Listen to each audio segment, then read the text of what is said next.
Hello, everybody, and welcome to YouTube Mall Builders Tuesday Night Live show. Tonight we have Bill, the Track Planner Presents, and want to say go to YouTubeMallBuilders.com. There you can check the schedules for the Tuesday and Wednesday shows. Those shows are at 8 o'clock Central, 9 o'clock Eastern Time.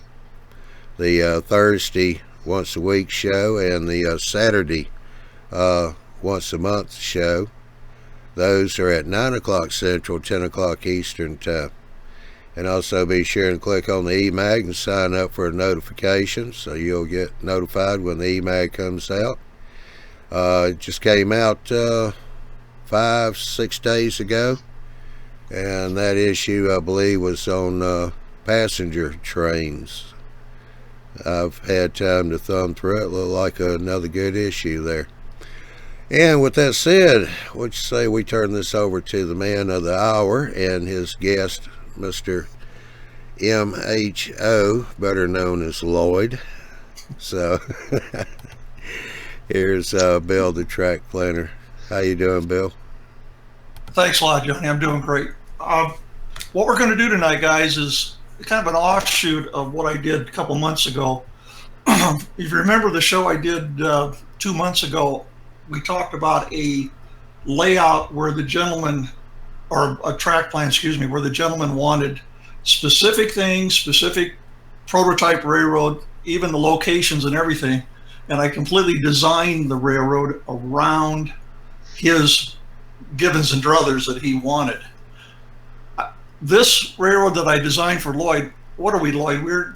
Is this 2 years ago I designed this now? It will be 2 years and 2 weeks. Okay, that's what I thought. So this layout I designed 2 years ago, and this is going to be kind of a situation where we've got a layout that fit the area, does what Lloyd wants it to do, but we didn't have a operating system or a way to have off sessions on it. So we had to come up with something because I really didn't design it for any particular places. So I'm going to do a screen share here. We're going to do a slide presentation, and we're going to go through this. If people have questions, Johnny's going to let me know, and we'll get those questions put in here. Let's see if we can do a screen share here first. That'll be our first ability. Okay. Are we up and running? Good. Okay. This is just the title page, guys and girls, if there are any in there. This is Lloyd's layout, pretty much with the scenery on it and everything. And am I correct, Lloyd? Do you call it the Montreal? Is it Hawkesbury or Barrie? It's Hawkesbury, isn't it? Hawkesbury, yeah. That's where MHO Junction Railroad came from. Yeah. So what you're seeing here, folks, is just a complete overview of his layout there. You're not seeing the staging and that, which I'll show you in a few minutes, but this is the layout here. There. So what we're going to do is bring this down a little bit. Get this to change pages for me, which it's not doing.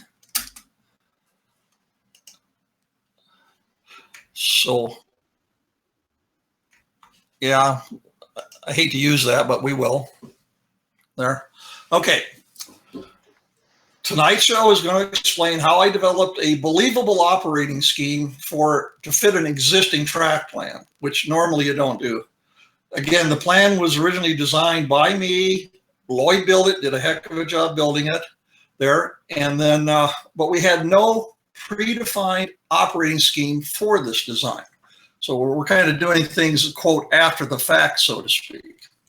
So I've kind of labeled this tonight, the good, the bad, and the ugly there, in trying to develop a believable operating system for what is really a large layout. This is not a small layout by any means in that. So what's the goods of this thing? Well, the goods are this. We had a large space to work with. That's a good thing. We designed it as an around-the-wall layout with 2 peninsulas on it. That's a good thing because we don't have to worry about reach problems. Everything's easy to get to. The plan incorporates walk-around train controls, so when you are operating, you actually feel like you're operating your trains and you're going somewhere. Again, we used the narrow benchwork for easy reach. We included a double track main line, which was per Lloyd's request on this. Again, big enough space, that really wasn't a problem. And we were able to design long mainline runs, so we don't have little short spaces between things. And we had plenty of room for industries on this thing. So lots of positives there. What was the bad? Well, the bad was there was no predefined operating scheme for this layout ahead of time. Lloyd had, but I really didn't have at the time. We didn't convey, I don't think we conveyed and talked to each other about it that well. A specific region that we were modeling, that I was working with, and that. I just don't remember when we were doing this to get that. The other situation we had, which was the plan needed to accommodate existing scratch-built structures that Lloyd had. And Lloyd has some very nice scratch-built structures he had actually built for his previous layout. Well, we had to incorporate those buildings into this track plan, which is a little opposite of how I usually design, because most of the time you design a track plan and then you fit the buildings to the space that you've got. Here we had buildings that Lloyd definitely wanted to use, so we had to find room for them. We had to figure out a way to get them to fit. What was the other part of this? Well, Lloyd, when we finally did pick a region and Lloyd did what he wanted to do, the problem was the way I had designed the layout, it didn't totally, for me anyway, line up geographically correct to fit the plan. The things just didn't quite line up right. As far as I was concerned, towns weren't geographically positioned in the correct locations to fit the track plan I had designed. So we had to work around that. Wasn't staging Lloyd kind of an afterthought for us at one point? I don't know that I designed that in originally. Oh, yeah, it was designed originally because that's one thing you had explained to me, that I needed staging. Yeah, you had to have, with this big a layout, you had to have staging on there, and that. The staging became necessary to make the system work. Where we had a problem with it is the exits and the entrances into staging aren't geographically correct where they should be, and that. But as you'll see as we go along here tonight, I've kind of developed this is a real area up in Canada, but I've kind of created a fictitious railroad and kind of rewrote history, as they say, and we'll get into that here in a few minutes. Okay, what were Lloyd's givens and druthers on this thing when we originally started? He wanted to do 1970 era, double track main line. He wanted freight hauling operations on it. He's got a sightseeing passenger train that he would like to run on it, so we had to include that. Lots of switching for operations. And then we had to include those existing scratch-built structures. And we had to, then he threw it on me that he wanted a large scratch-built brewery on top of this whole thing. So we had to include that in there, which we did. We got it into there. Okay, let's do a review here of the room, the layout, and everything, so you guys get a pretty good idea of how we got to the point where we are today. This is Lloyd's room. It's, as you see, simply an L-shaped room. The black square you'll see in every one of these pictures is simply a support post that's in the room. What did they do, Lloyd? Put bricks around it, or was it brick itself? Oh, it was already bricked. Was it? When okay. I bought it, yeah. Yeah, anyway, it was a support post that's got square bricks around it, so we had to work around that.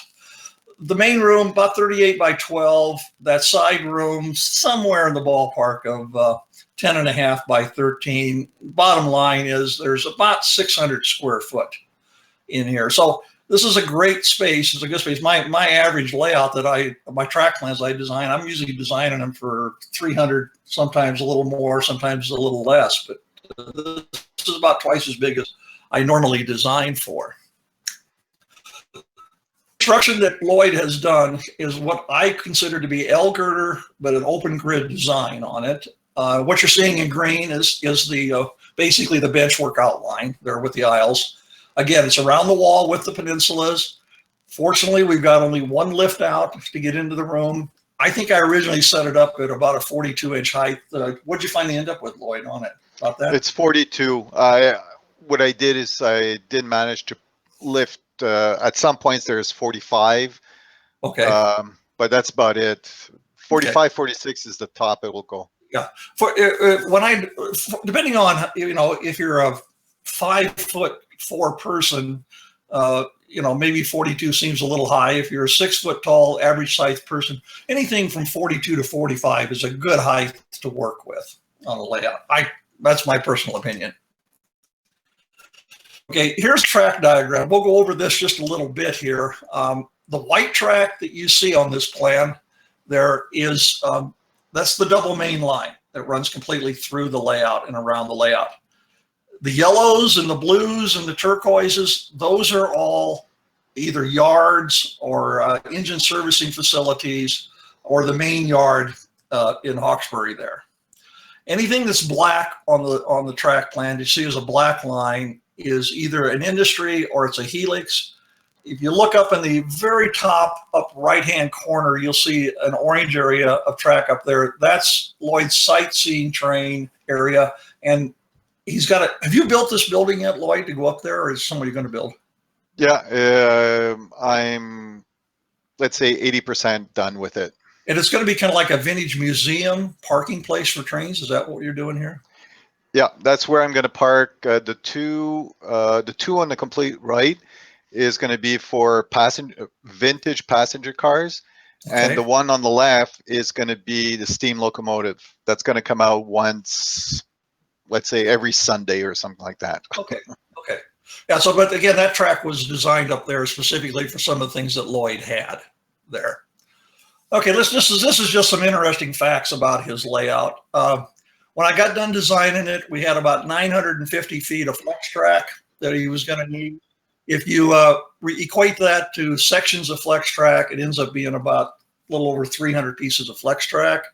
The turnout counts 123 approximately. I think we've got about 13 industries on the layout, and the yard capacity, the main yard capacity, is right in the ballpark of 125 to 150, depending on cars and everything. Okay. Now what you're seeing is you're seeing just the staging there, and it's a double-ended staging with a reverse loop. To do this here, the reverse loop is very, very important. One thing it'll allow Lloyd to do when he starts doing op sessions here is he doesn't have to touch a train. If the train comes into staging, he can automatically restage it. Never has to touch it. It'll be ready to go again for the next trip. I built the staging, so the staging is probably going to hold 150 to 175 cars, probably a little more than the main sorting yard on the layout. What does staging represent? Montreal and Ottawa, kind of both ends of the railroad is what we're really talking about here. And then because we had enough room on that reverse loop, I threw an extra track in there, which allows for actually storage for some extra trains. And kind of the good thing about that is that is so long. That's a long reverse loop there. Lloyd could actually store probably a couple cars in that area. A couple trains. Wrong, about 25. Yeah, you could, depending on what the length of the trains are going to be, you could put a couple trains on that one loop there, on that inside loop or outside loop, depending on which one you want to use as the reversing loop. But that's, again, to make this whole thing, as you'll see as we go through here tonight, make this whole plan work, we had to have this staging. Nothing works without this staging here. Now, with the staging, here's the reversing loop, or excuse me, here's the helixes that we've got. The little blue lines are the outside edges, the fascia of the for the rest of the track plan, so you get some kind of relationship to exactly how that staging sits underneath the rest of the plan.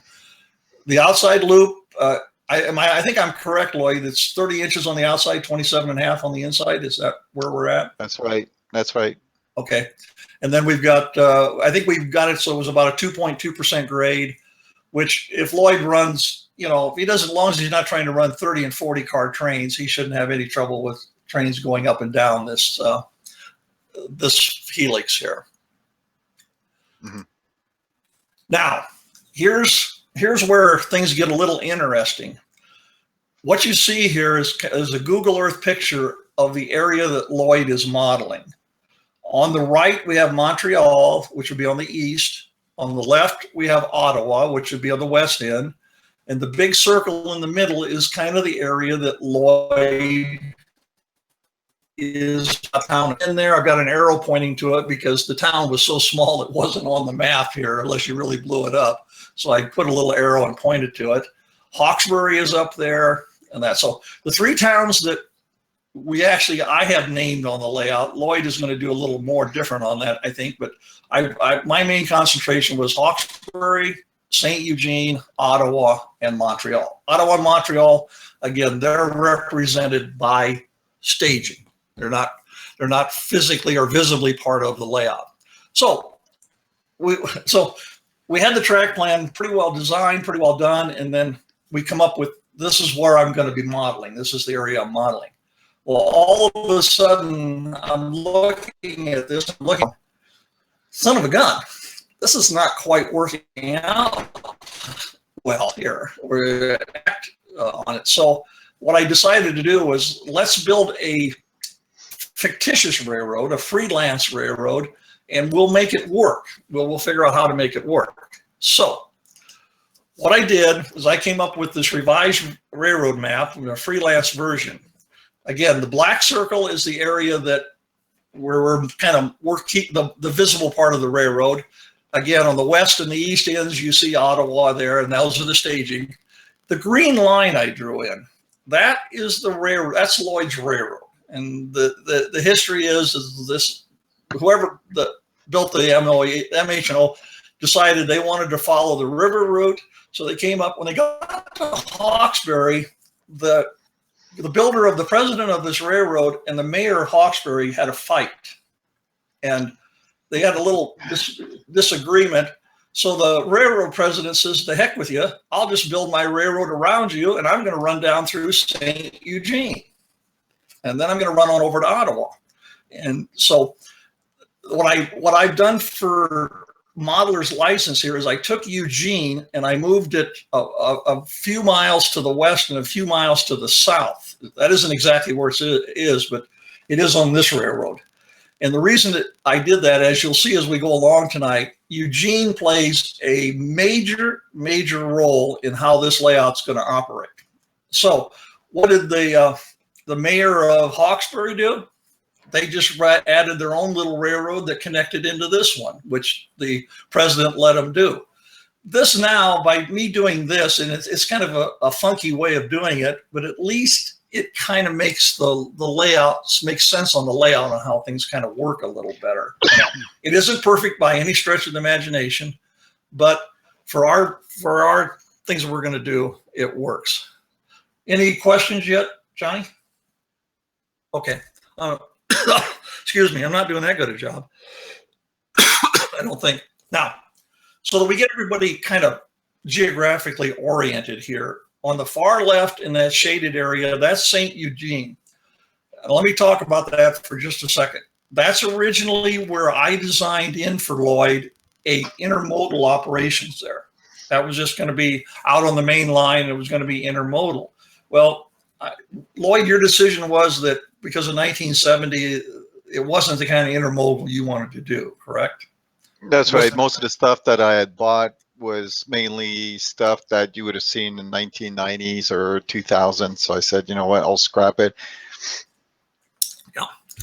So what we decided to do was we made this town of St. Eugene. And originally what Lloyd wanted here was this to be kind of a rural town where RDC trains would run out to this town, pick up passengers, bring them back to Hawkesbury, which is up in the upper right-hand corner there. And then it was just going to be a small little rural town. Well, with my revision of history, I decided that St. Eugene now, for the way this layout would operate, is a major interchange between the railroad that runs between Montreal and Ottawa and Hawkesbury. This was going to play a big role in how this layout is going to operate. So Hawkesbury is really nothing more than, or excuse me, St. Eugene is really nothing more than a big interchange yard where traffic interchanges and that. You have Hawkesbury up at the top, and then we have the Hawkesbury yard down below there, which will be used extensively in this. Okay, I always like to talk about, and I do this almost on every show, about layout orientation. So you get a little better idea of when you're operating the layout, where are you really going? What are you really doing here? So in this layout, this is what I consider to be a true south layout. And what I mean by that is no matter where you're standing, looking at the layout, where you're facing the layout, no matter where you're looking, everything to your left is going to be eastbound and everything to your right is going to be westbound. There. The main line is a point-to-point operation. There. It's not a continuous run. If you look, and I'll try to blow this up a little bit here, and we look over in this area here, here's one of the coming out of staging over here, and then I've got one that comes out, whoops, we'll go down, bring this down. We have one coming out down here at the bottom. Now, I'm going to explain as we go along here that this is absolutely not ideal. This is not the way I would have designed this originally for coming out of staging, coming onto this layout, but it's the way we ended up doing it when it was all said and done. Lloyd and I are actually talking about making some changes to this and modifying it, which we may do here eventually. And that, but again, down here at the bottom, it comes out on this side, and it also comes out here. And then, so the trains, again, no matter where you're standing, the trains are going to go left-bound, or they're going to go. Oops, excuse me. I'll go back up here a second. If you're to your left is east, to your right is westbound. And the reason this is good to know from an operating thing is if you have a dispatcher and the dispatcher says to you out on the main line, you've got a westbound coming at you, you know whether it's coming from the left or right, or you know which direction it's coming from. Basic operations on this layout are going to be, the main line is point to point, which really means staging to staging. The Hawkesbury Yard is going to be used as an out and back yard for basically local operations and that. Okay. Again, operations is Montreal to Ottawa, point to point. Local switching operations. We're going to do transfer runs, which I'll talk about here in a little bit, from Hawkesbury to St. Eugene. And then all the locals and turns are going to run out of Hawkesbury, and they're going to go out and come back there.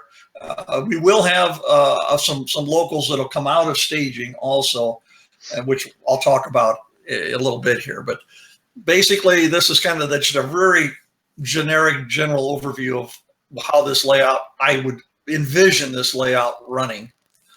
Okay, let's develop an operating plan for this layout. There, let's see what we can do. First thing we got to have is trains to run this thing. So based on what Lloyd wanted to do with his Givens and his Struthers, and based on the industries that we've put on the layout, this is what I would suggest Lloyd does.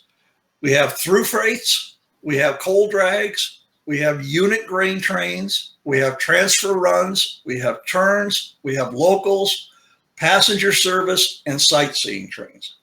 That is the general trains that would run on this layout there. And that would be my suggestion to Lloyd.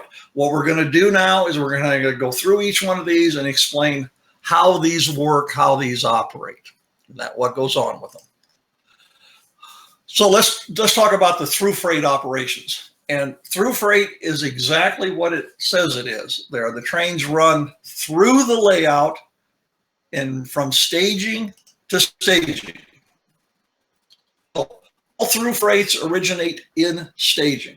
All through freights originate in staging.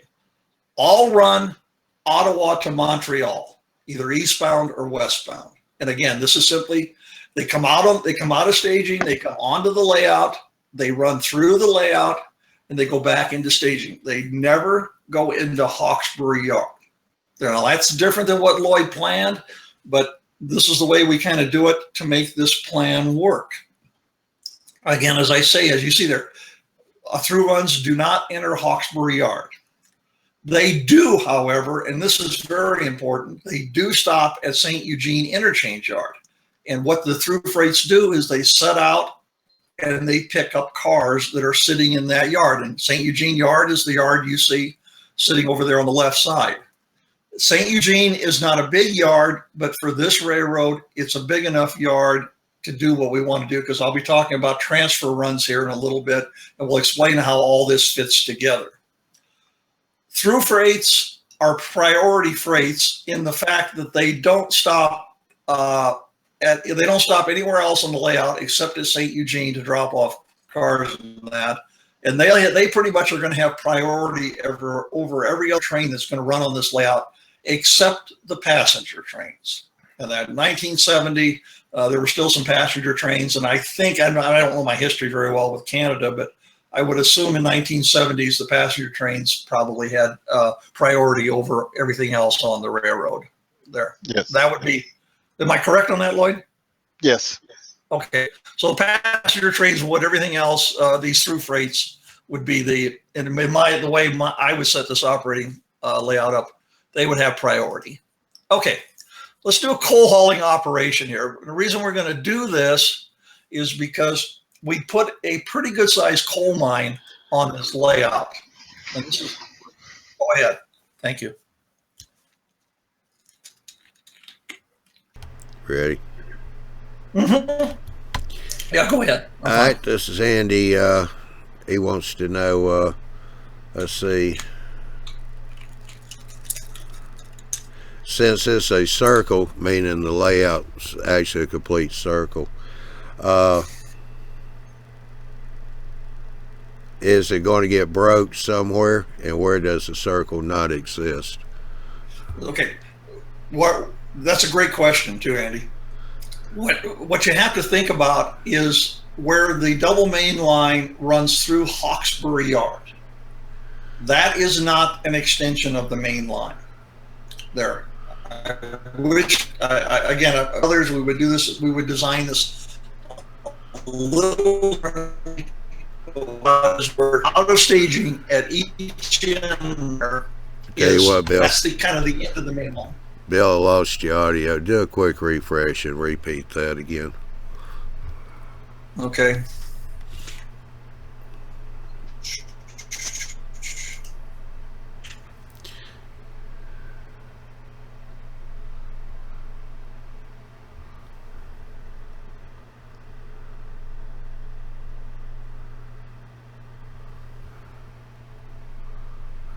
Oh. Jeez, where'd my mouse go?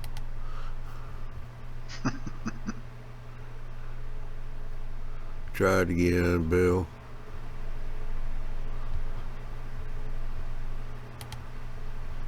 Come on in. Okay. Sorry about that, Bill. I forgot I had to lock the room. Somebody tried to jump in earlier. Okay. So we're back again, huh? Yeah. Okay, I'll jump back over to screen share here.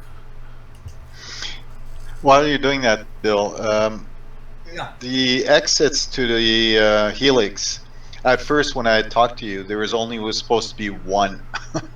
It was the one for Montreal. And then I think maybe 2-3 months after you had designed it, I asked you for another one. That's when we decided, that's when I asked you to do a double helix, double track helix. That's right. I know, I remember that.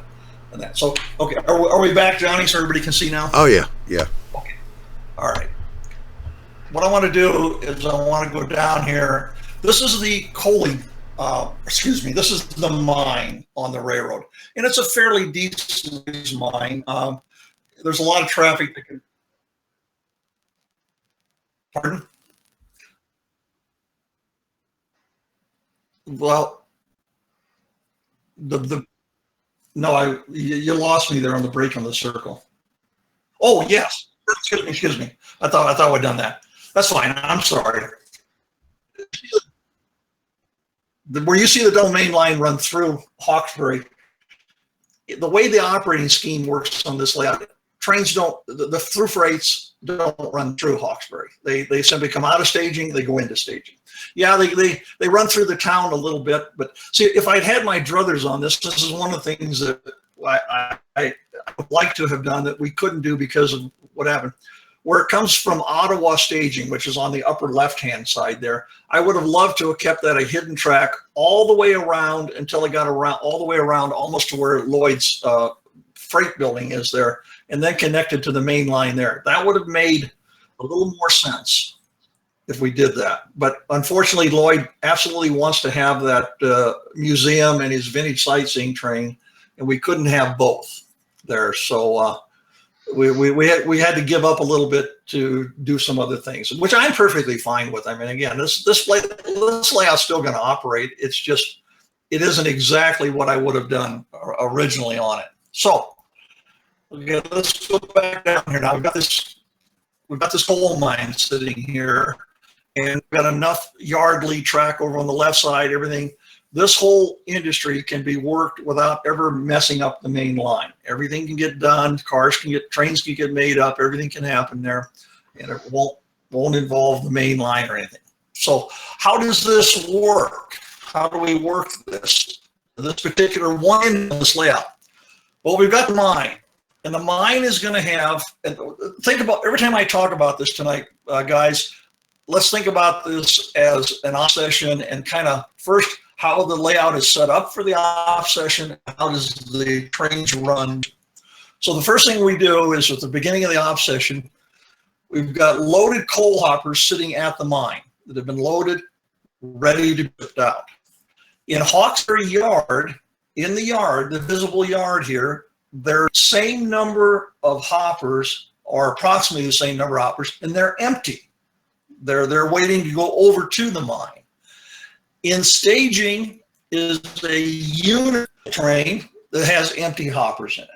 So we have empty hoppers in the visible yard. We have an empty hopper train sitting in staging. So what I would call the train, I would call the mine local. And anytime I say local, what I'm gonna mean here tonight is locals will leave Hawkesbury and go somewhere on this layout and switch. Now, it doesn't really make a heck of a lot of difference what direction they leave Hawkesbury Yard to get to the mine. That's really going to be totally up to Lloyd how he wants to set this thing up. But the mine local would leave Hawkesbury Yard with empty hoppers. It heads to the mine. At the mine, it switches the empties for the loads. There, that's basically all it does. It returns to Hawkesbury Yard. Now it's got loaded hoppers, and those loaded hoppers are now sitting in Hawkesbury Yard, where the empties were before. The unit coal train that's sitting in staging, that's got empties on it, it leaves staging, and it does end up in Hawkesbury Yard. Because remember, this is not a through freight. This is a drag that's coming up. And this is the trick to keep this in mind. It's got empties. So what it does is it brings to Hawkesbury Yard those empties from staging. It drops the empties at the yard. The engines get serviced. After the engines are serviced, which really means later in the op session, those engines rehook up to the other empties, the other loads that are sitting in the yard, and it returns to staging with the loaded hoppers, and it runs back into staging, and it's got loaded hoppers. That's what that one train, that's all the things that happen with that one particular coal operation on Lloyd's layout. Now, you say, okay, we started out in staging with empty hoppers. Now we've run this particular train operation here, this coal operation. Now I've got loaded hoppers in staging, and I've got empty hoppers sitting over at the mine. Between op sessions, Lloyd simply takes the loads out of the ones on staging and carries them over and drops them in the ones at the mine there. So then as soon as he does that, and that's all done, the next off session, everything is staged, everything's ready to go again. This whole operation simply repeats itself during the next off session. To do all this could easily take an hour's worth of time to do all these operations here. And it could even take a little, I'm talking real time, not fast clock time or anything like that. So this is just one operation on the railroad. This is the coal operation. Okay. Now, let's talk about the grain one. There we're at grain trains.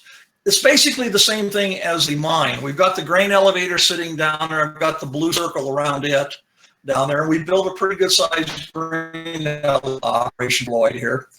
Now what do we have? Well, and this is pretend now because we're being if they're loaded or empty. But what we would have here is we would have loaded unit train. At the elevator would be empty grain hoppers. Kind of a flip of what we did with the coal mine. In Hawkesbury Yard, there would be loaded grain hoppers during the last op session. The local grain train, which we could call the local grain. It's not super important what you call it, but that's what it is. It leaves Hawkesbury Yard, and it goes over to the elevator, and it switches out the load, so the cars they're unloaded at the grain elevator there. And this is reversed on grain elevator operations. You could flip the words empty and loads if you wanted to, and it'd still be doing the same thing. It doesn't make a whole lot of difference.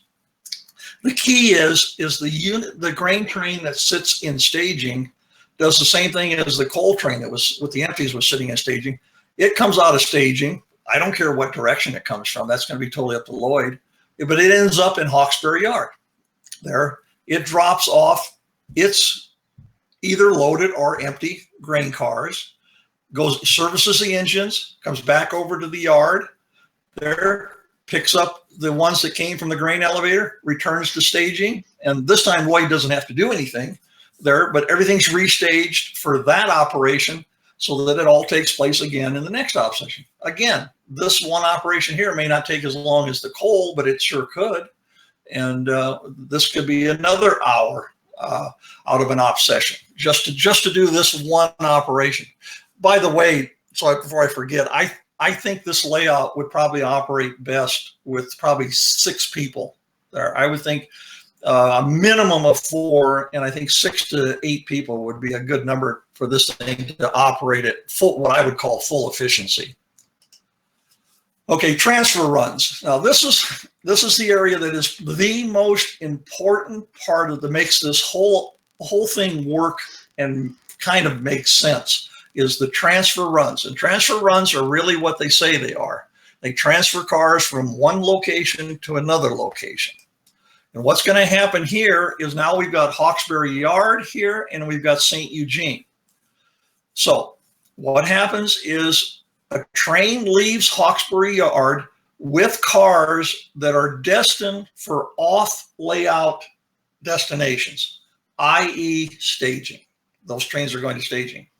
When the transfer gets to St. Eugene from Hawkesbury Yard, it leaves the cars that it's brought over there.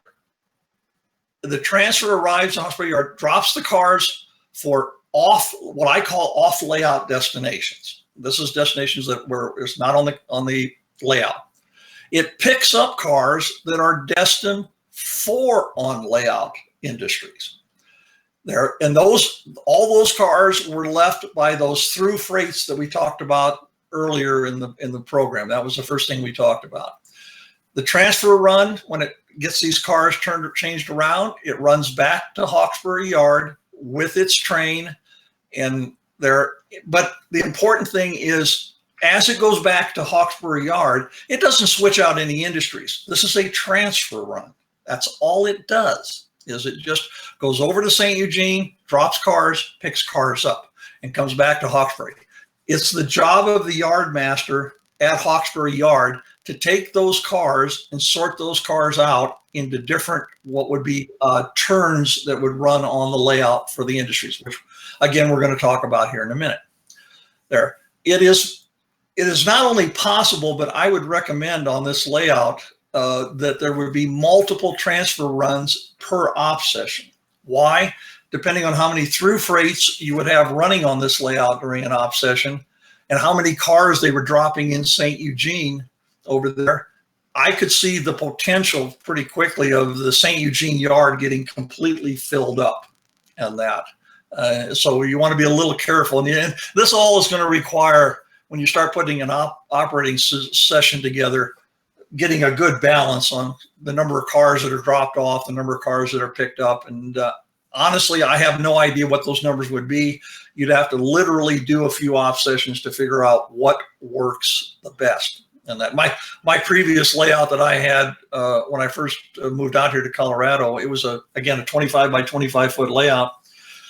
Before I moved again, we held over 24 off sessions on it, and I was still tweaking the off sessions after doing 24 of them there. So go ahead. We have a Q&A question here. Johnny's telling me. All righty. This is from Andy. Are you talking about a transfer run that's a local turn, or a transfer run that's a yard clear job, or is this a road freight movement? Yes, yes, and yes. It could be any of those. The key to it, to keep things what I consider to be simple here, is we're getting cars that were at industries on the layout here. We're getting them, as you'll see later, we're getting them from the industries into Hawkesbury Yard, and then we're getting them out of Hawkesbury Yard over to St. Eugene to get them onto trains. Remember, there was this little war between the mayor of Hawkesbury and the president of the railroad. So the through freights never get into the Hawkesbury Yard. They're not allowed into there and that. So everything happens at St. Eugene. So yes, it can be transfer runs. They could be locals. It could be a lot of things, whatever you want to call it. I called it transfer runs simply because I thought it made more sense as far as, because all it does, again, to emphasize this, it simply runs from Hawkesbury Yard to St. Eugene, drops off, picks up, comes back. That's its whole job to do there. Okay. The turns. These are actually pretty simple terms on that. What a turn does is it leaves Hawkesbury Yard with cars destined for on layout industries. I don't know how much simpler to make that. Now, you say, well, that's what the coal trains and the grain trains do. That's exactly right. That's what they do. However, they actually are unit trains. That's all the cars are. They're either just all coal cars or all grain cars. Here we're talking about a mix of freight cars that are going to the various industries. Turns can service specific industries, or turns can service multiple industries. And what I mean by that is, a good example would be Lloyd's. Lloyd, you call that what? Number 3 freight? What do you call that? Sorry. Okay, what's your question again? The question is this freight station you build up right up here. Oh, it's I guess it's a boxcar interchange. Okay, well, it's actually, yeah, but they're transferring stuff that's going to be hauled up, going to be shipped out by truck for the most part. Isn't that the idea on it? That's right. Okay. Yeah. Well, that industry there is large enough, or it has enough tracks into it, because there's 5 tracks going into that there. That could be one turn right there. That could be a turn that would leave and run right over to the freight house, and that's all it does is work the freight house. Doesn't work anything else. That's a turn. You could have a turn that would go out on the layout and work multiple industries. The little grain company that sits out there, or the lumber yard, or other industries that are, maybe only get 1 or 2 cars during a session, but they're still called turns. Why do they call them turns? Because they go out, they switch, do what they're supposed to do according to their car cards and way bills. Then they turn around and they come back to the yard. So they leave the yard, they come back, they turn or return is a way to say it. And again, Bill, I got a question. Yes. Right under the my boxcar exchange, there's going to be on the right side of the column, it's going to be a sawmill. I changed a bit of that. Okay. There's a sawmill, and we're just before the lift out. That's where the lumber yard is. Okay. So is the lumber yard in the right place? Pardon? Is the lumber yard now in the right place? Yes, it is. Okay. But on the right side of the column where you see that road, yes, that road doesn't exist anymore. It's going to come from behind the building. Okay. Basically, it's a hidden It's a hidden road. It's a hidden road, so it fits really nice. So instead, on the right side of the column, I put in a sawmill. Okay. Which basically I cut the building in half. So my question is this: would all three industries be on the same delivery? They could be, Lloyd. They don't have to be. Okay. And the reason I say that's like I'm sorry, that's like a non-answer for you. But now that you've got the sawmill there, the question comes in on all of these industries. What you have to think about is what's this industry doing? What kind of cars is it getting? What kind of cars is it shipping out? If it's shipping something out, what's actually going to that industry? Now, here's a question for you, because again, I don't know this. Is the sawmill a one-track spur or multiple track spur? There's no tracks. It's imaginary tracks which would normally be in back of that column where you wouldn't see anything. So basically, the tracks would be only for just the lumberyard, just for the lumberyard. Okay. So in that being the case, yeah, as soon as you said you put a sawmill in there, of course, I'm thinking about, they're going to be bringing flat cars in, and they're going to be, they're going to have rough lumber, and they're going to cut the lumber, and then it's going to be shipped out as finished lumber or something. But if you have no spurs going to it, no, all it is a visual effect. Exactly. Doesn't really mean a whole lot there, and that's fine. But my concern, what I was going to say to you about putting a sawmill there, is normally I would never design one to go into that area, simply because we don't have enough space there. But if it's just if it's like a partial sawmill, or it's just a visual effect, I have no problem with that at all, doing that. But if you were trying to design it for operations, and that, no, okay. A great way to think about this, and this happens on most of my track plans. A sawmill and a coal mine almost take up exactly the same amount of space when you figure the track. The track arrangements are different, but the space that you need for both of them is almost identically the same. We could take that coal mine that we've got on your layout, and we could take that coal mine out of there and put in a full-blown sawmill there in place of it, and we just have a different track arrangement is all we would have instead of the coal mine. I like the coal mine there because I'm a big fan of, I love to see coal drags, whether they're empty or they got coal in them running, and that I think unit coal trains look neat on the railroad. So yes, got a comment here. Alrighty. If my mouse will work. This is from Andy. Kind of goes back to when you were talking about the yards at St. Eugene and Hawkesbury. He says St. Eugene is like an interchange yard, interchanging with the branch or short line that operates Hawkesbury. That's a cool way to solve this. That's exactly what it is. My problem was I didn't describe it that way. Yeah. See, this is always my problem, is that I was thinking exactly what Andy said.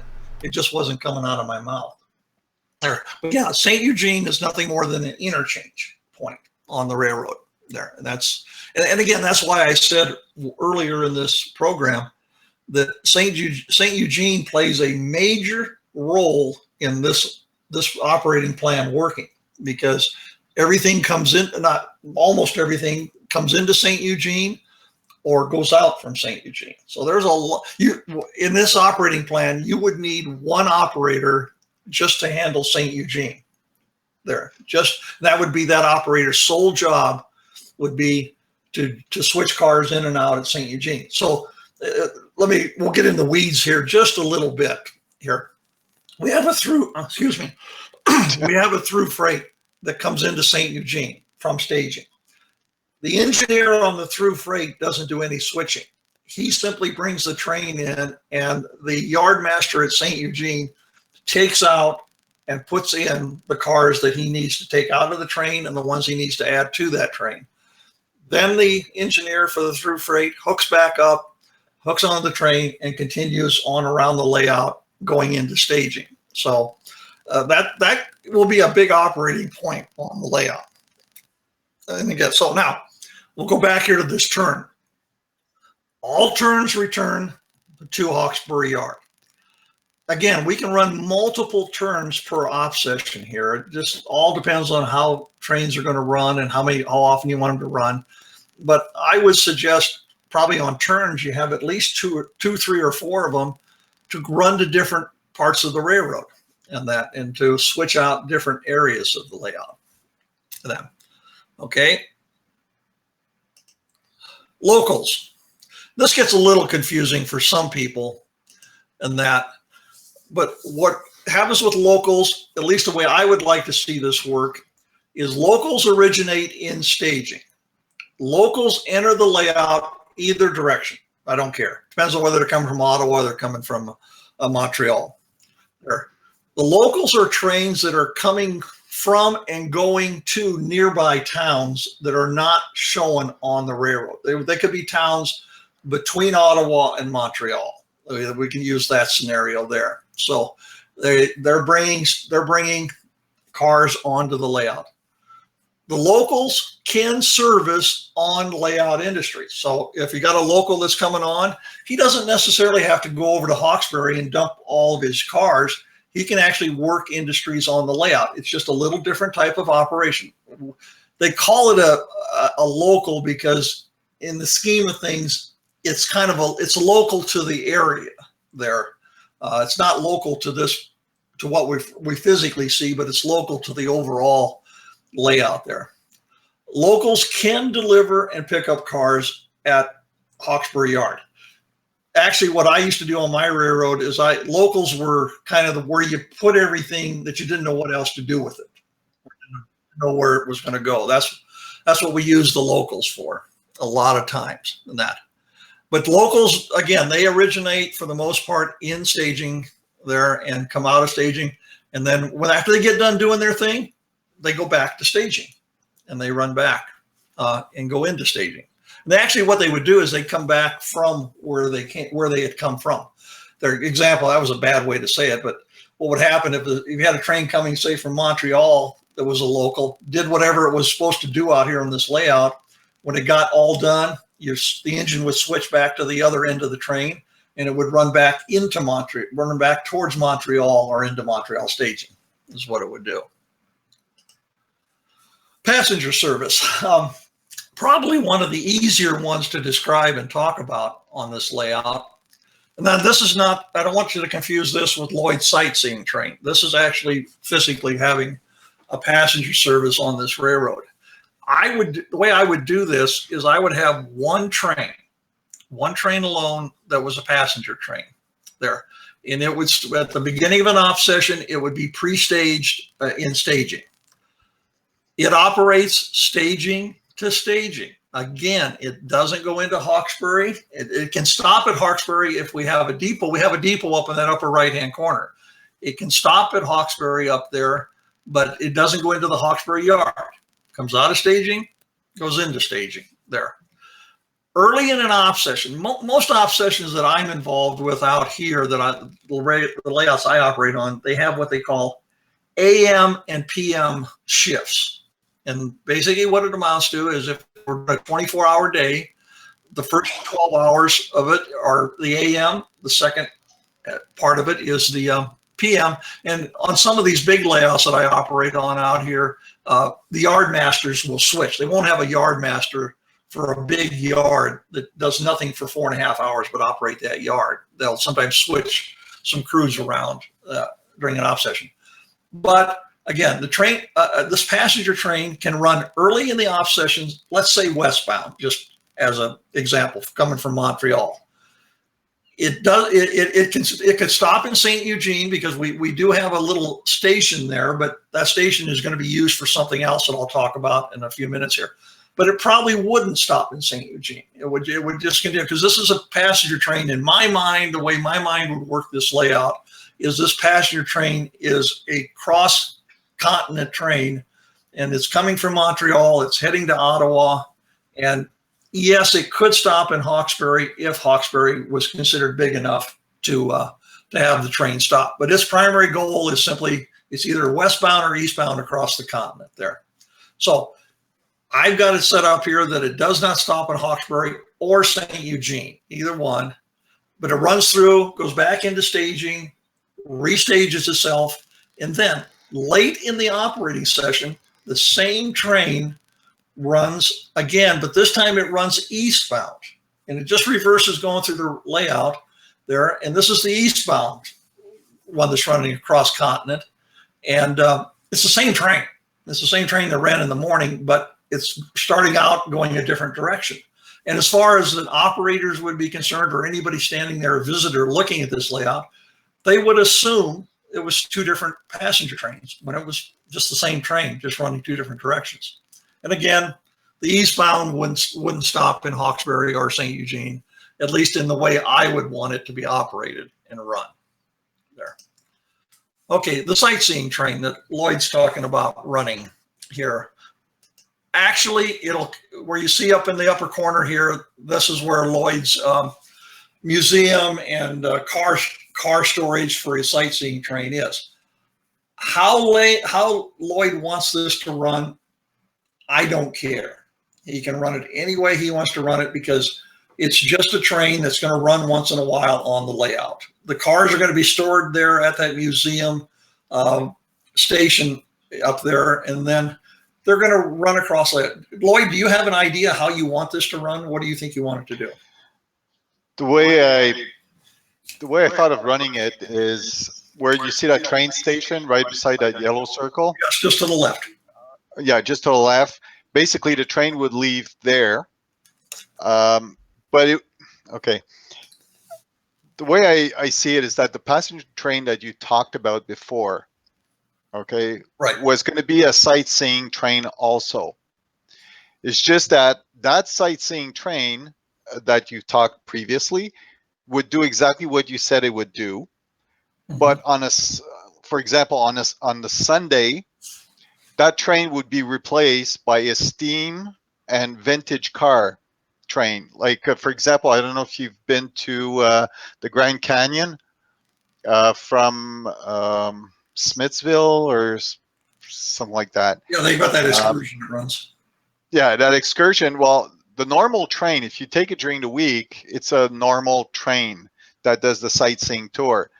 But on a Sunday, there's a steam that's available. Okay. So that's what I was looking at. And Lloyd, that would be fine. What I did with the other passenger train is, and I think this is a good example of how different minds think differently about things. You were thinking about that first passenger train as running on this railroad and doing mm-hmm. things.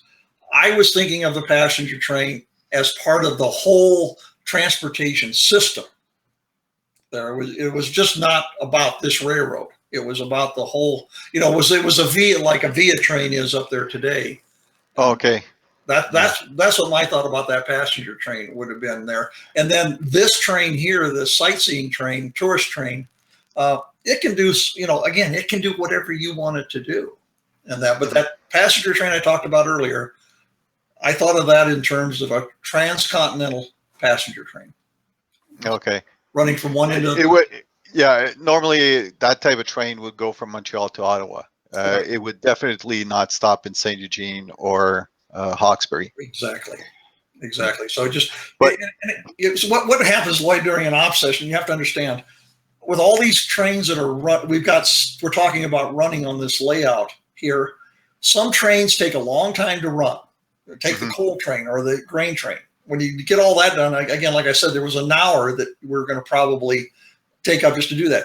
This passenger train can run, even if it ran at a scale slow speed, it could run from staging to staging, and it is not going to take over 10 minutes for it to do that, probably. But that's okay, because what you need to do is you need to give some of your operators a little bit of a rest and just give them something simple to run. Mm-hmm. Okay, we need the passenger train run now. And that, so somebody will say, okay, I'll run the passenger train. It's just a simple little operation. But the key to it is, when you think about all the other trains that are running on this layout and the turns and the locals, all that, all of a sudden the passenger train comes out and it has priority over everybody else. So everybody else has got to get out of the way. Everybody else has got to not do what they're doing. And again, think of this not as you operating the layout. Think of this as multiple people doing multiple things at times, and how that all interacts with each other. That's how you got to think about it. Mm-hmm. That sounds a little daunting, maybe, but that's how we do it. How it works. And again, how many times this sightseeing train runs, when it runs, that's totally up to you. How you want to do it. Mm-hmm. Okay, Lloyd talked about this RDC train, and I think this is a great idea. I thoroughly enjoy this because it's another pretty simple thing to run, but it just gives another operating possibility. What's going to happen with this is, according to the way that Lloyd and I talked about this is a RCD. There could be two of them, could be one of them, I don't care, but there's a St. Eugene station down there on the left. I've got it circled. You probably didn't even notice it there up until now, but that's just a little rural passenger station with a waiting platform. The RCD can run from St. Eugene over to Hawkesbury, taking people to work or whatever you want in the big city, so to speak. And it can do a morning run from St. Eugene to Hawkesbury. It could do a late afternoon run from Hawkesbury back to St. Eugene, and it's hauling workers between the two towns. And then between op sessions, it just sits parked on that spur there in St. Eugene. That's all it does there. But again, some point during the op session, this train runs twice. It runs once. And when we run from St. Eugene over to Hawkesbury to the town, what are we going to do with it? We'll find a place to park it there. We didn't put a specific track in there, but Lloyd's got enough tracks here. We could find a place just to see. It can be stored on the sightseeing track as far as that's concerned during the day. And then when it needs to run in the afternoon to take people back to St. Eugene, comes back out, runs over to St. Eugene. Really simple, very simple operation, but it is prototypical. And it's another train for somebody to run on this layout. The brewery. This isn't. Go ahead. We have a comment.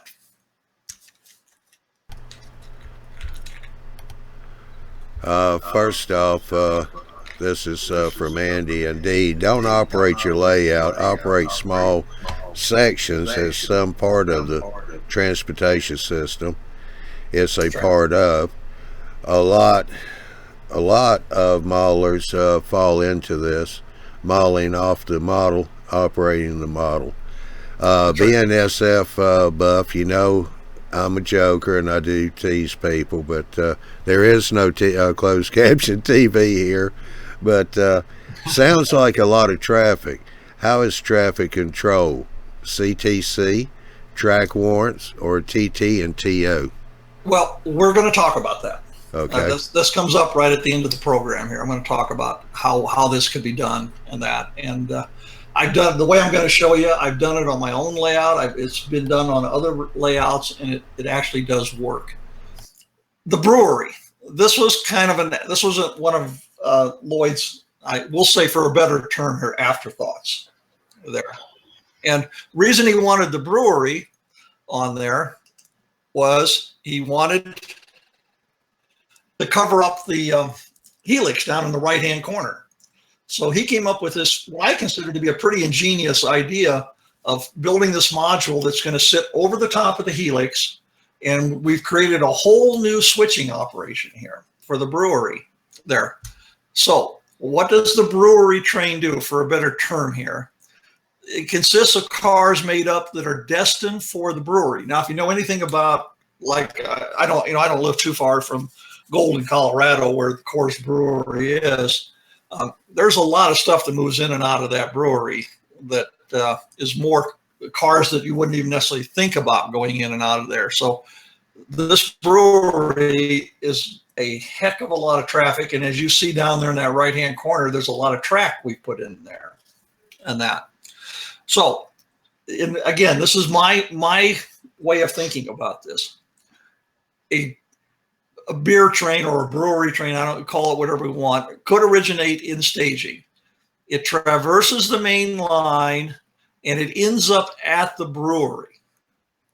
At the brewery, it switches out It can switch out cars, or there could be a brewery switcher if we wanted to have that. It doesn't really make a whole lot of difference there.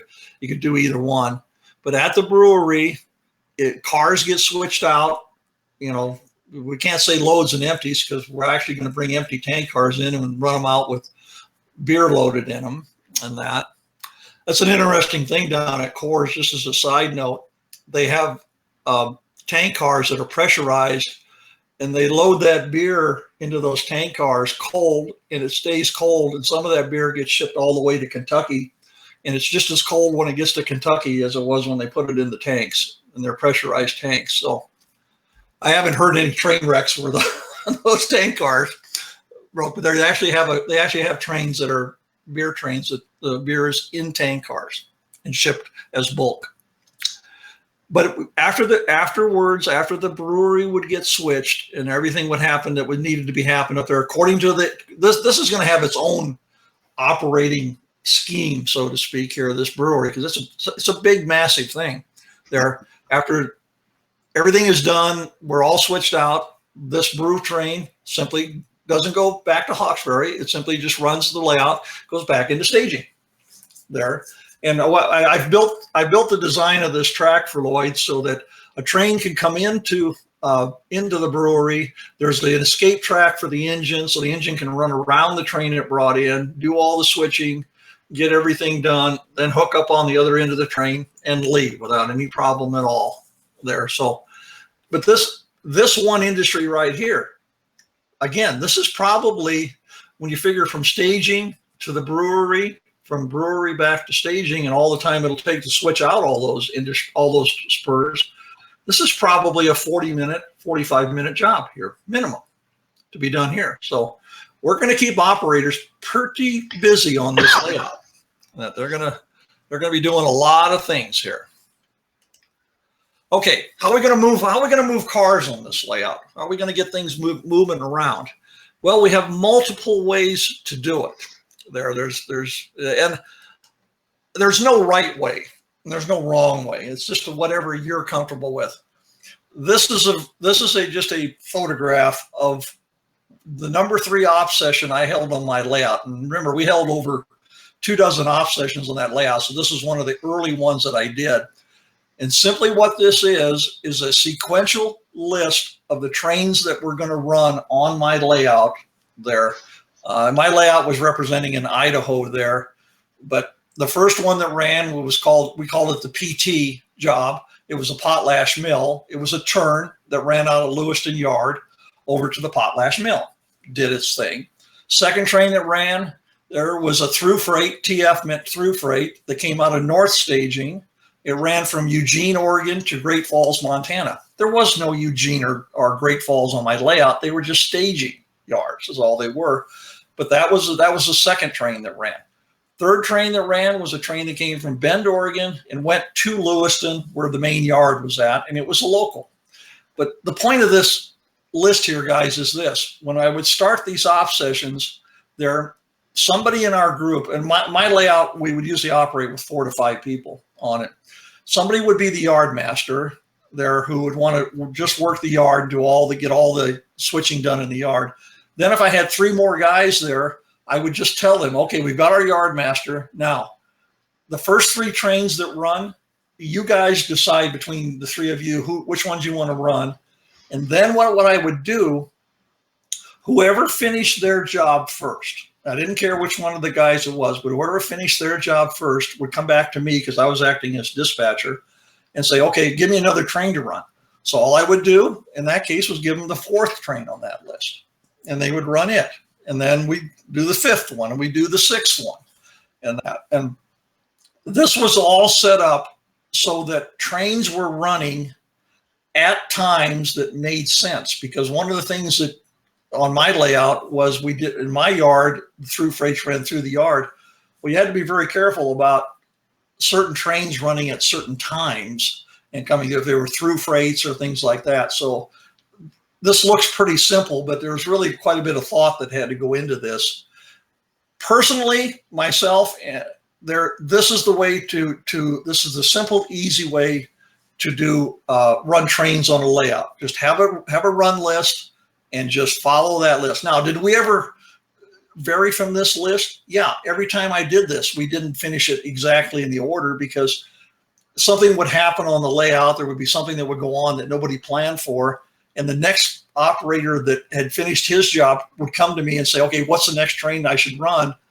And all of a sudden, because of things that had happened previously, I'd say, well, no, we can't run this train right now. This train's got to wait there for whatever reason. So I skip a train or two. And I tell them, take this other train, run this other train, and that. So we never did in 24 op sessions ever run them exactly in the order because something always came up that happened. Why do I like this system? There's no pressure on anybody.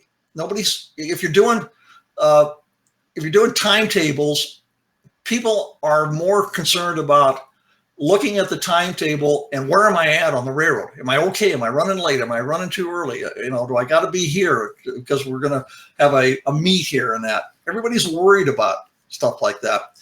This makes it much simpler to do there. Sure, we had meets on my railroad in this thing, but acting as dispatcher and I could overlook the whole railroad, I would just tell somebody that was operating a train, hey, when you get to that siding, just stay there because we got a train coming the other direction from you and you just need to wait. Sometimes that would happen. Sometimes it didn't happen. But I just don't like the timetable thing because I think it's too structured and it puts a lot of pressure on your operators. Is it real? You bet. It's exactly the way the real railroads ran. But I don't think we need to be getting that detailed on these model railroads. Remember, in my mind, this is all supposed to be fun. We're supposed to be having fun here doing this. You can do switch lists. I see some railroads run where they actually do write out the switch list and that's very realistic and that's fine. But that takes a lot of extra work to do that. That's a lot of thinking and a lot of time. I'm not a big fan of switch lists. I have operated on layouts that use switch lists, and that I'm just not a great fan of it, but it can be done.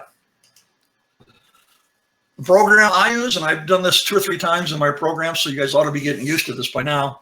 I used a program by Shenandoah that was called a waybill program, and I made my own waybills and that. And I set things up the way that I wanted to run and learn how to run the software. It's a great piece of software. They're made up my own waybills there. Then I turned around and I made up my own train cards, my own car cards, and then what you see on the right is the waybills. There that those were computer generated.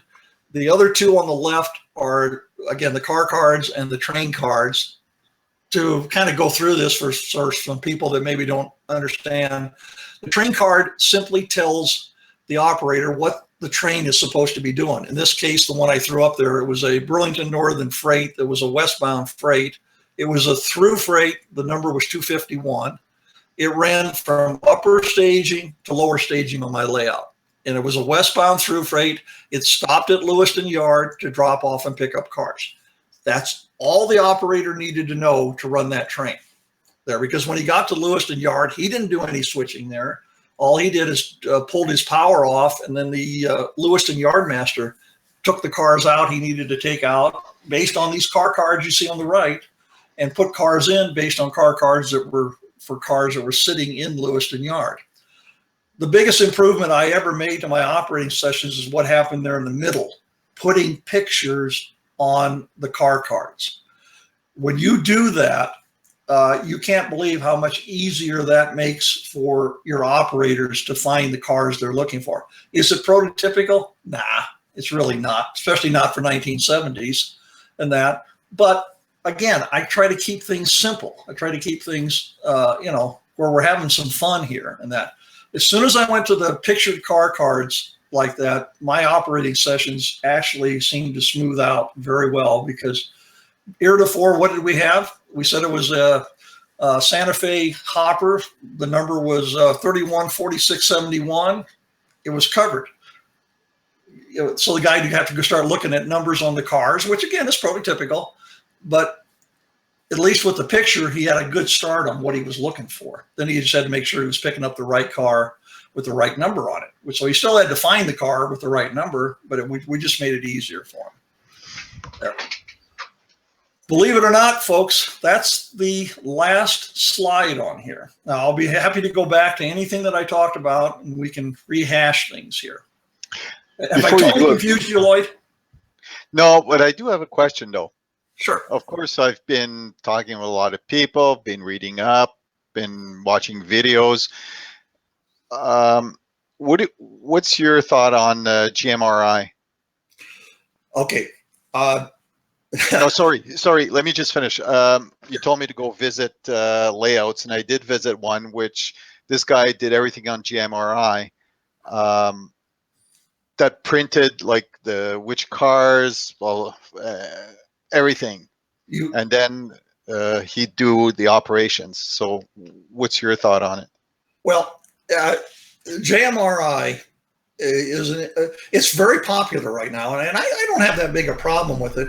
My concern with it is if you're the owner of this railroad and you're the one that has to set all this stuff up, and you get yourself so wrapped up into JMRI. See, JMRI, they even go as far as they're going to tell you how long your train is going to be. They're going to tell you how much, if you pre-put in all this data into it, you literally will find out more about the train you're going to run than, to really put it bluntly, than you really need to know.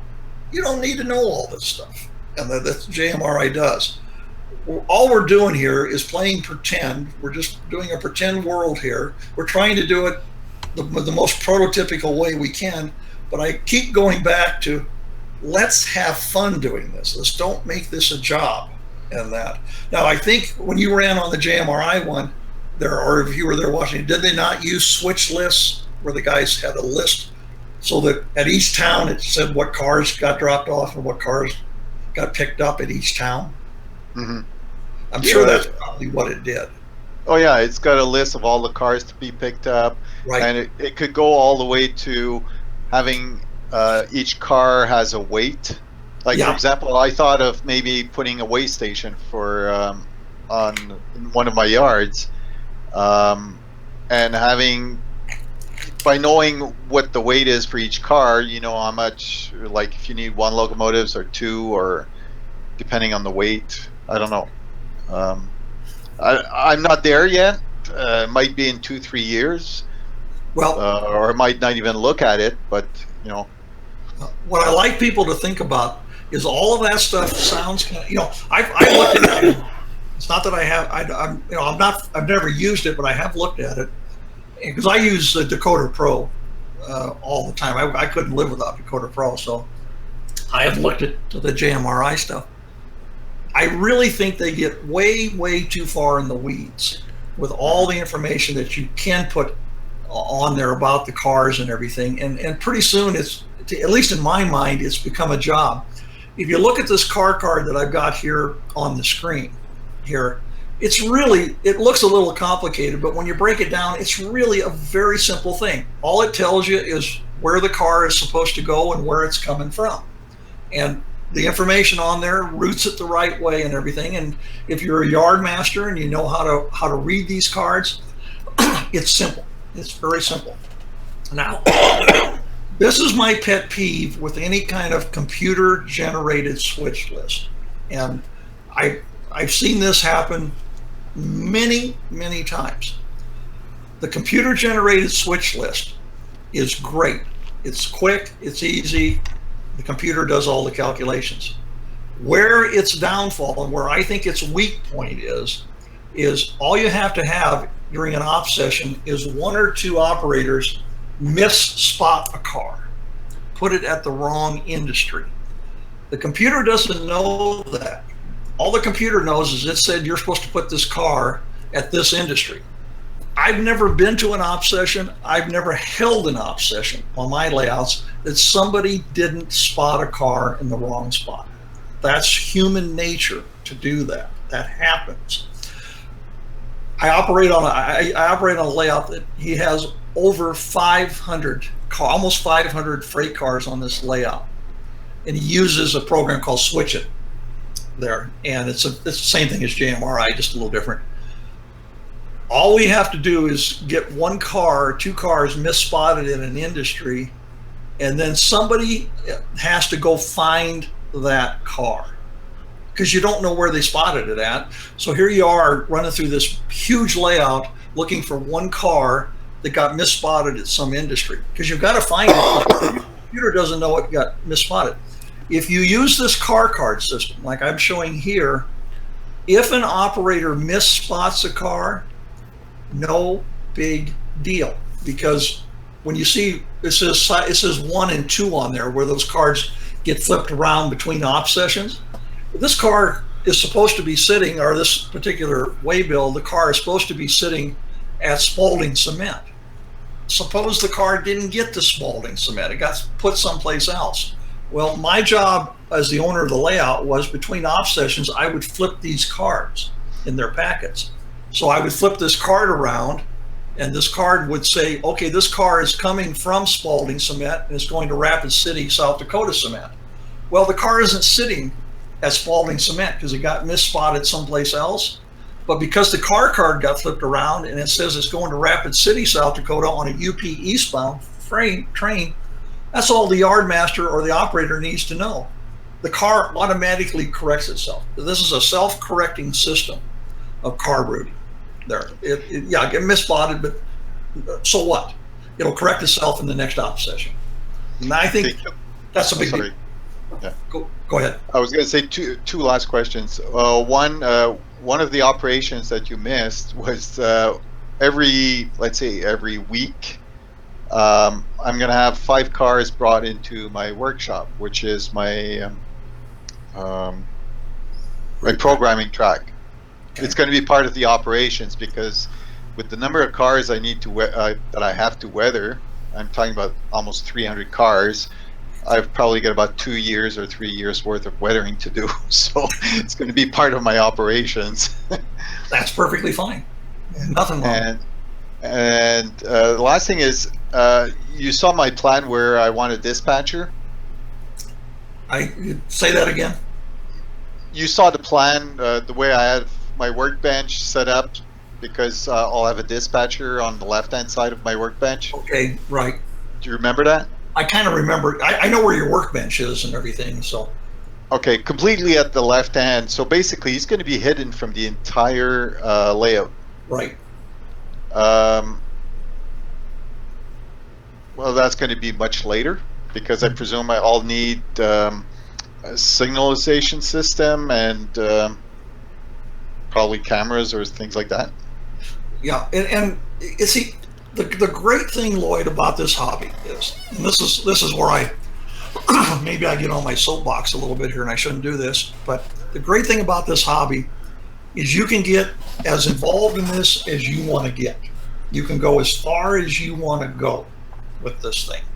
And believe me, I operate I operate on 4 or 5 layouts out here, kind of religiously. Almost every layout has a little different system of operating. One of the layouts, we don't do, a train doesn't move unless you get a green light.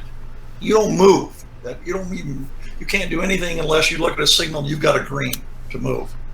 On another layout, there's not one signal on the layout. There's nothing there. The owner of the layout acts like I used to do as a dispatcher, and he tells people what to do. And you do it just by, the room wasn't that big, so you just say, do this or do that. The one where you don't move unless there's a signal, that dispatcher is 100 feet from the layout. I have another one I operate on. The dispatcher isn't even in the same room that the dispatcher is out in a separate room, not even near the layout, doing dispatching and that. Mm-hmm. All of them work. Every one of them works fine because of the way the owner set it up. There, you've got to do, Lloyd, what you like to do. I've built 5 layouts, and the last 3 were all built with operations in mind. None of my 5 layouts ever had one signal on it. Why? Okay.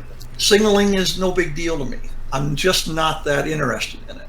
And that I just want to get the layout built. I want us to be able to move cars in a prototypical manner, and again, have fun and do this. All right. That's what I want to do. Yeah. So the problem with signaling is you do have to think a little bit about that as you are working on the layout, because it's very, very difficult to come back and put signaling in as an afterthought there. The ones that I've built, I've never had signaling, so I never worried about it. And again, the other thing I was doing, Lloyd, you have to understand too, all the layouts that I built, I didn't build big cross-country layouts that were, I wasn't trying to model from Omaha, Nebraska to Cheyenne, Wyoming. I was picking little areas that were maybe 50 or 60 miles big. And so, you didn't have to have signaling.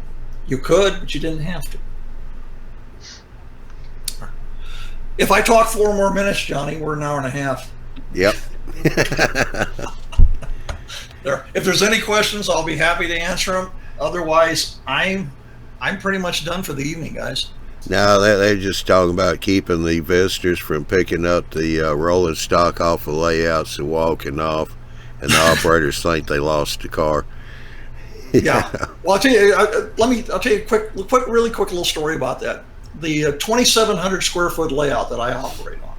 There again, the layout is 2,700 square foot. The house is 3,000 square foot, and the layout in the basement takes up 2,700 feet of it. There, that gentleman, that's the one that takes 21 people to operate it. Because of the people that operate, he knows all of us. We all know each other for the most part. This is never a problem.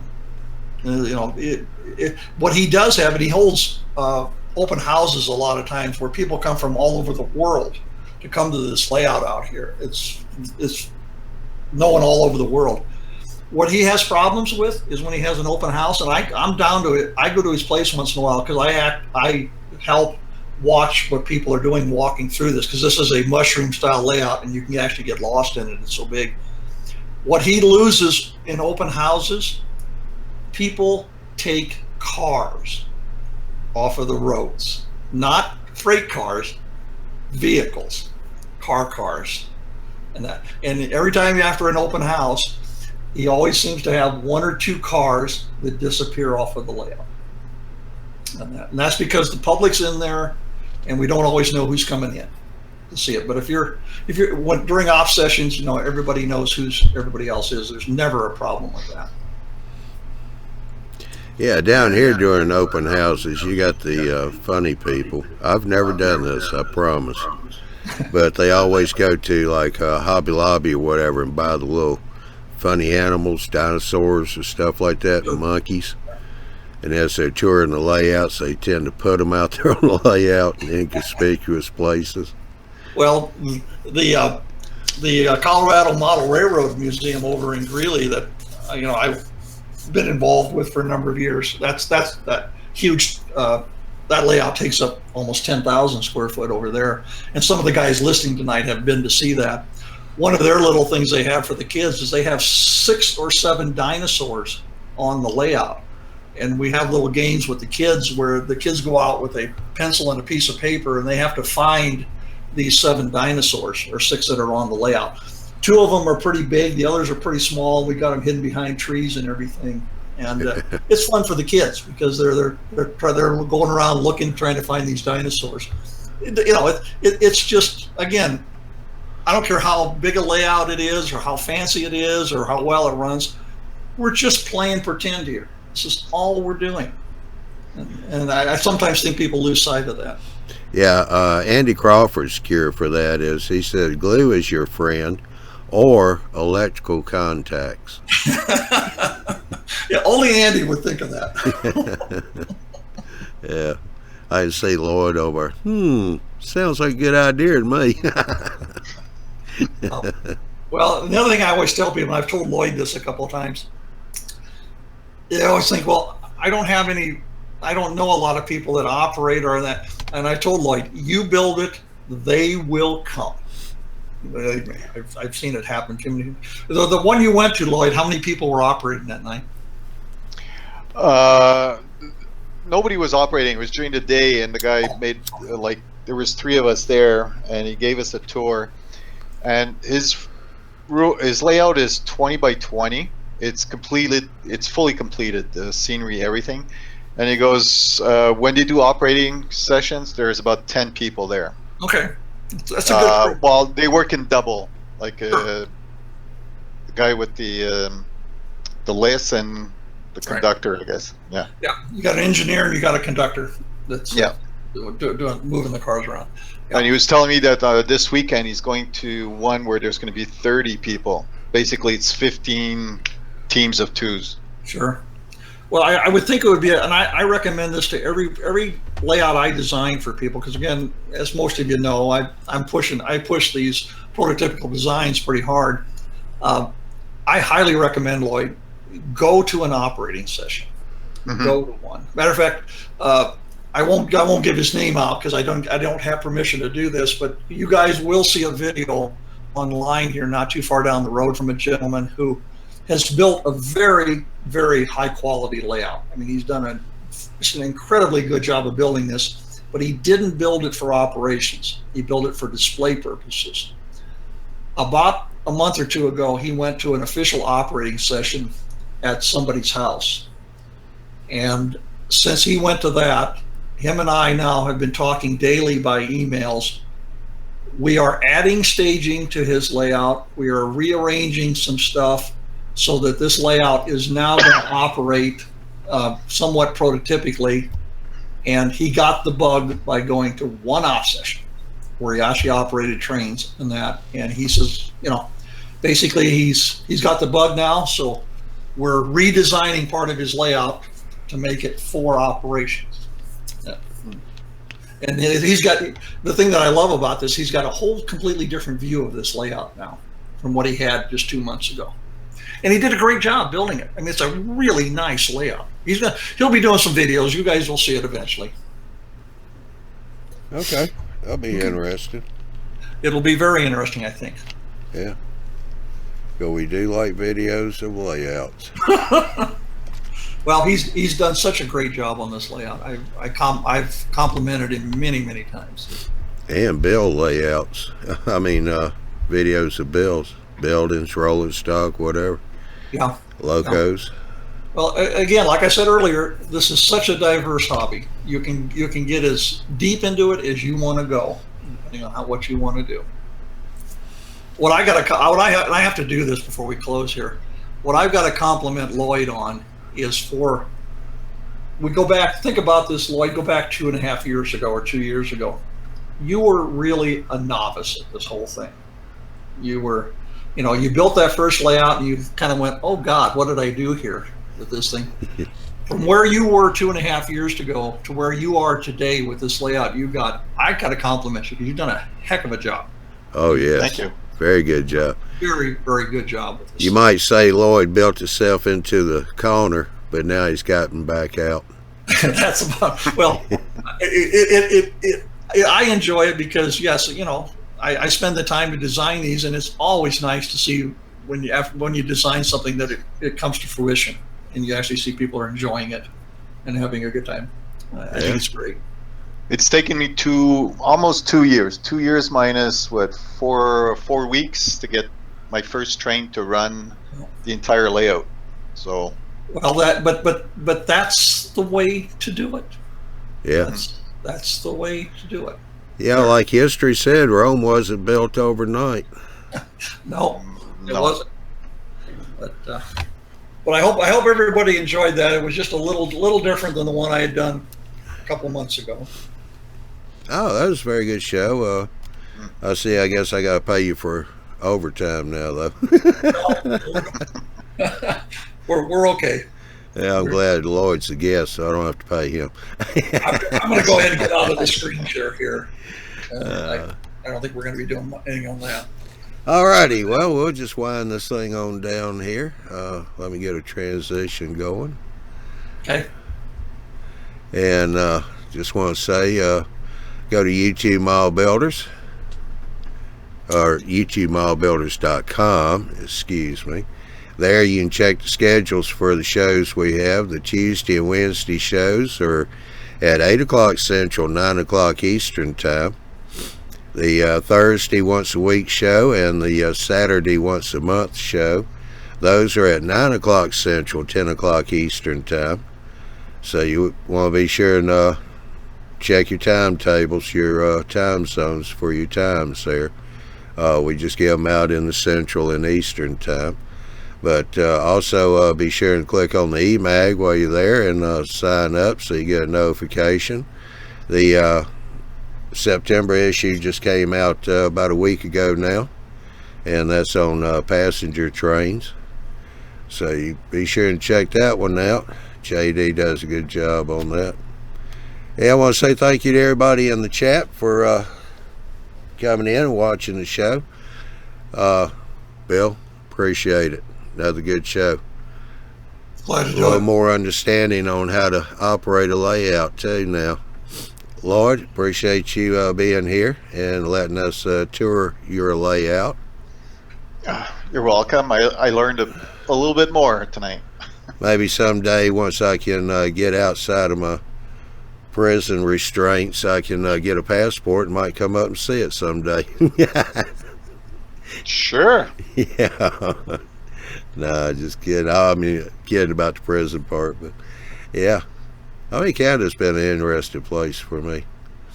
But anyway, I want to say thank you to everybody. Appreciate everybody coming in tonight.